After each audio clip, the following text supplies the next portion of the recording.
Поранешниот генерален секретар на владата со пресудени 8 години затворска казна замина во куќен притвор. Кривичниот суд на Драги Рашковски и неговите 6 соработници за набавката на софтверот за сообраќајни прекршоци и оној за биометриска идентификација им изрече затворот вкупно 32 години.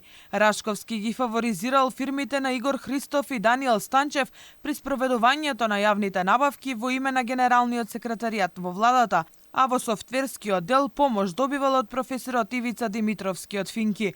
Освен за софтверите, екс-генералниот секретар перал пари преку хонорарците во владата, на кои од државната каса им се исплаќале по 60.000 евра месечно, од кои 2/3 му ги враќале на шефот. Рашковски ќе треба да ја надомести и штетата што ја направил на државниот буџет од над 300.000 евра, но и да не комуницира со најблиските соработници, професорот и двајцата сопственици на фирми. Обвинителството остана незадоволно бидејќи судот во домашен притвор го прати само Рашковски, иако се бараше мерка за осудените со повисоки казни. Би можела да најавам дека ќе има жалба од страна на обвинителството, со оглед како што кажавте вие, беше предложена мерка притвор против да биде определена према четворица обвинети, не само према еден, од причини што обвинителството смета дека за сите четворица постојат реални причини дека може да се дадат во бегство. Одбраната остана воздржана од коментари пред новинарите, што не беше случај досега бидејќи Рашковски заедно со Станчев пред само 2 дена одржаа пресконференција.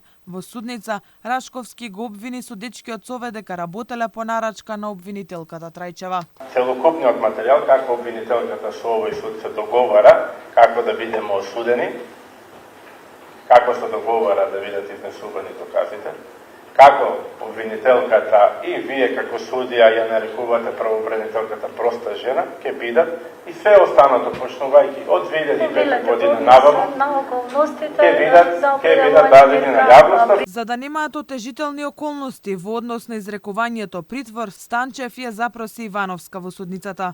Тоа е единствена причина што остана сега, што од самиот момент кога упознат оваа држава и до ден денес нема никаква намера ништо да промени. По изречената пресуда за софтвери од 32 години на Скопскиот кривичен, јасно е дека до апелација ќе се жали и обвинителството и одбраната.